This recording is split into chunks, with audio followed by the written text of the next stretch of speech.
Paulo e Estevão, pelo Espírito Emmanuel. Psicografia, Francisco Cândido Xavier. Segunda parte, capítulo 9, parte 3. Um patrício caridoso é apontado com ironias. Num tal ambiente, os desfavorecidos da sorte encontraram no Cristo Jesus um Salvador bem-amado e os avarentos um adversário a eliminar para que o povo não alimente esperanças.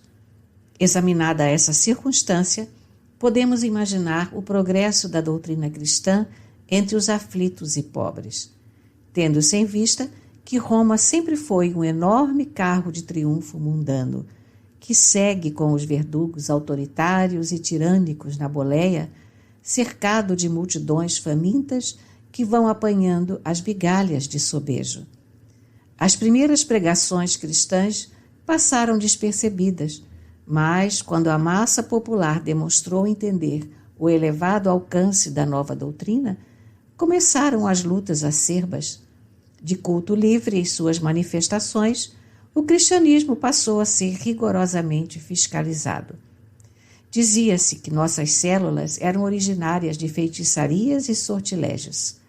Em seguida, como se verificaram pequenas rebeliões de escravos nos palácios nobres da cidade, nossas reuniões de preces e benefícios espirituais foram proibidas. As agremiações foram dissolvidas à força. Em vista, porém, das garantias de que gozam as cooperativas funerárias, passamos a nos reunir alta noite no âmago das catacumbas. Ainda assim, descobertos pelos sequazes do imperador, nossos núcleos de oração têm experimentado pesadas torturas.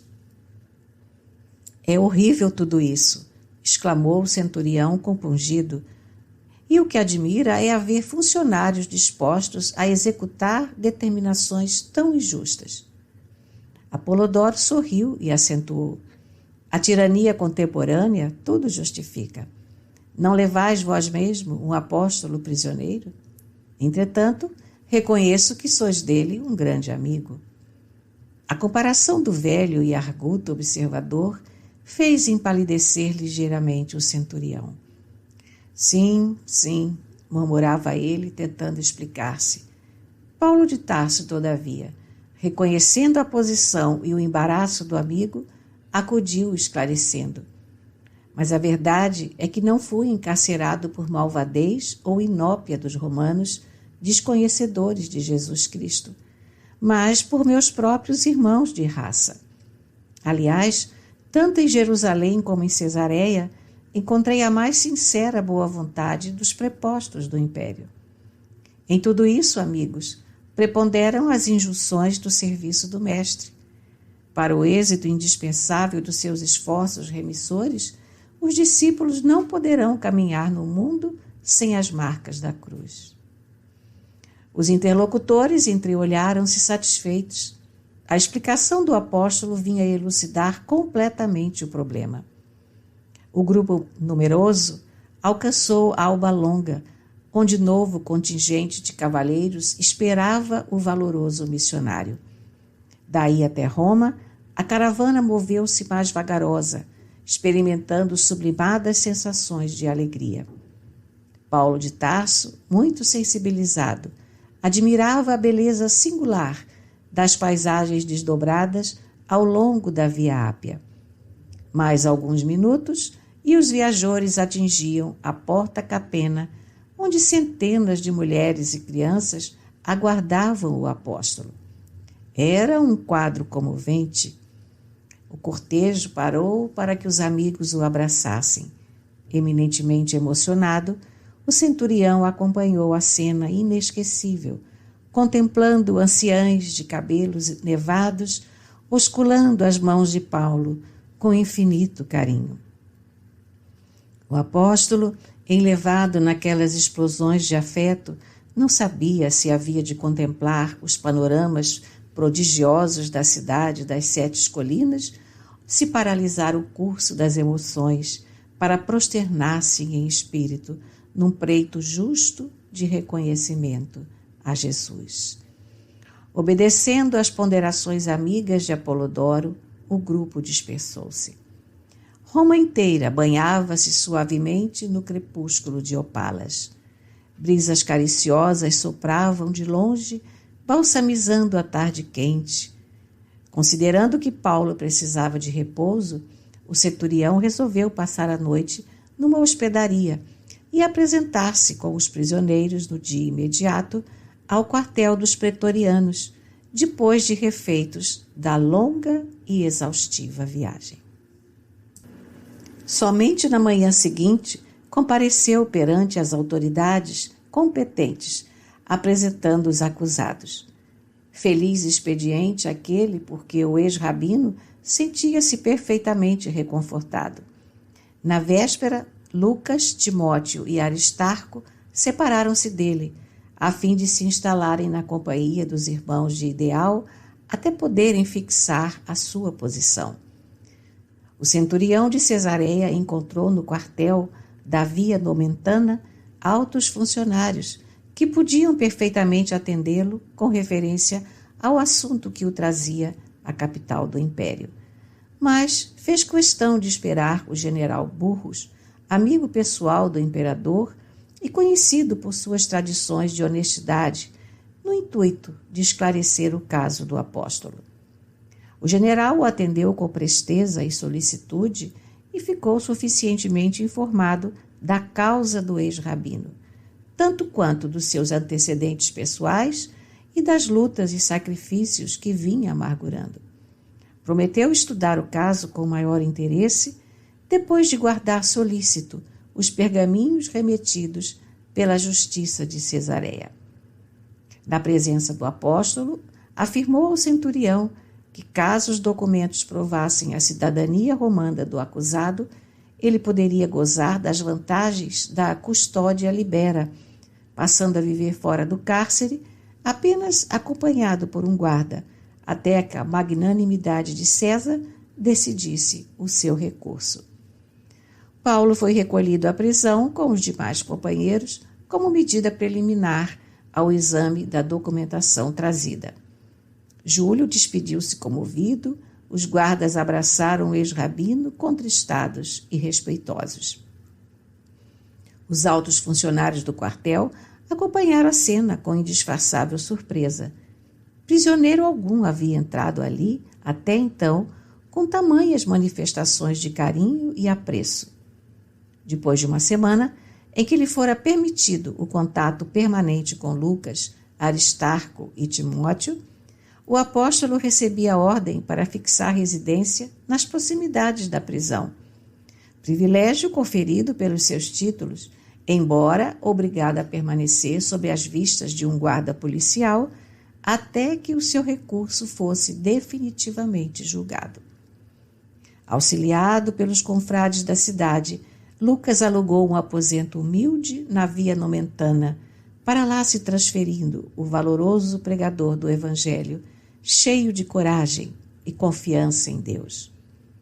Longe de esmorecer diante dos obstáculos, continuou redigindo epístolas consoladoras e sábias às comunidades distantes.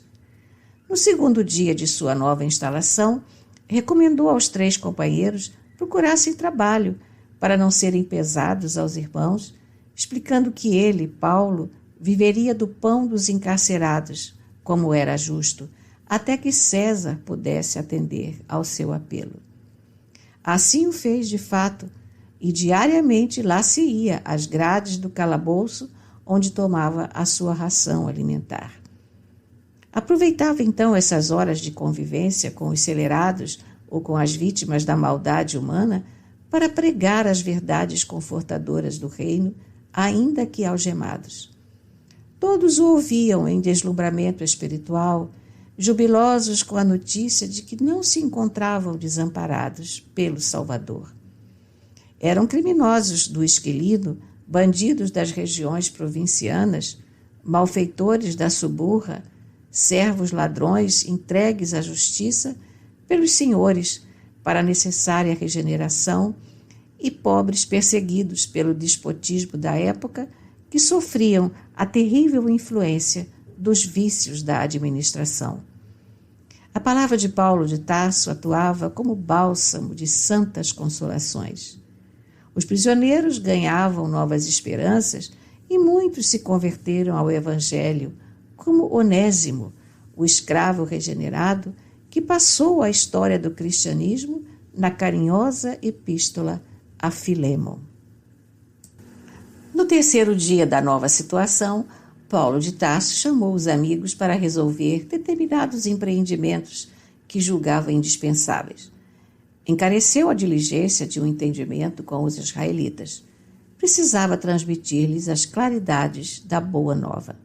No entanto, era impossível no momento uma visita à sinagoga. Sem paralisar, contudo, os impulsos dinâmicos da sua mentalidade vigorosa, pediu a Lucas convocasse os maiorais do judaísmo na capital do império, a fim de lhes apresentar uma exposição de princípios que supunha conveniente. Na mesma tarde, grande número de anciães de Israel compareciam no seu aposento.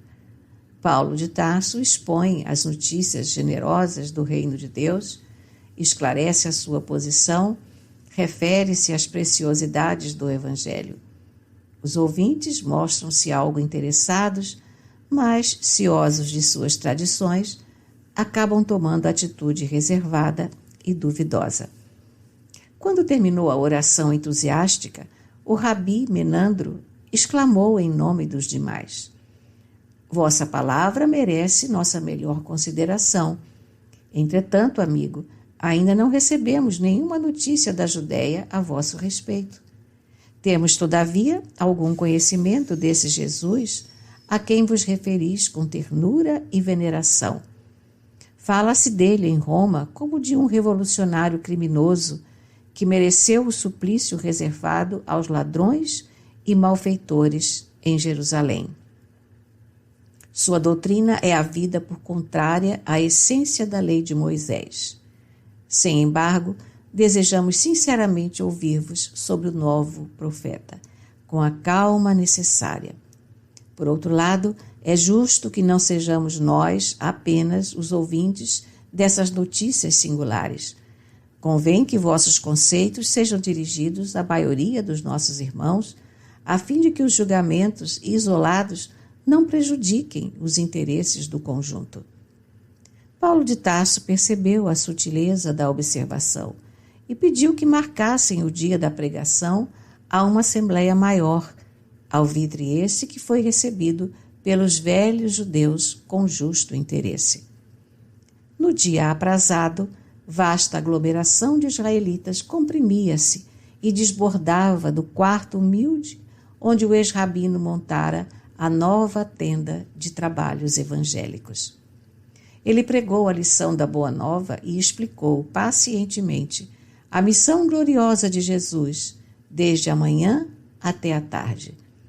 Alguns raros irmãos de raça pareciam compreender os novos ensinamentos, enquanto que a maioria se entregava a interpelações ruidosas e a polêmicas estéreis. O apóstolo recordou o tempo de suas viagens, vendo ali a repetição exata das cenas irritantes das sinagogas asiáticas, onde os judeus se empenhavam em combates acérrimos. A noite avizinhava-se e as discussões prosseguiam acoloradas. O sol despedia-se da paisagem, dourando o cume das colinas distantes. Observando que o ex-rabino fizera uma pausa para ganhar algum fôlego, Lucas aproximou-se e confidenciou-lhe: Dói-me constatar quanto esforço despendes para vencer o espírito do judaísmo. Paulo de Tarso meditou alguns momentos e respondeu: Sim, verificar a rebeldia voluntária dá enfado ao coração. Contudo, a experiência do mundo tem me ensinado a discernir, de algum modo, a posição dos espíritos. Há duas classes de homens para as quais se torna mais difícil o contato renovador de Jesus.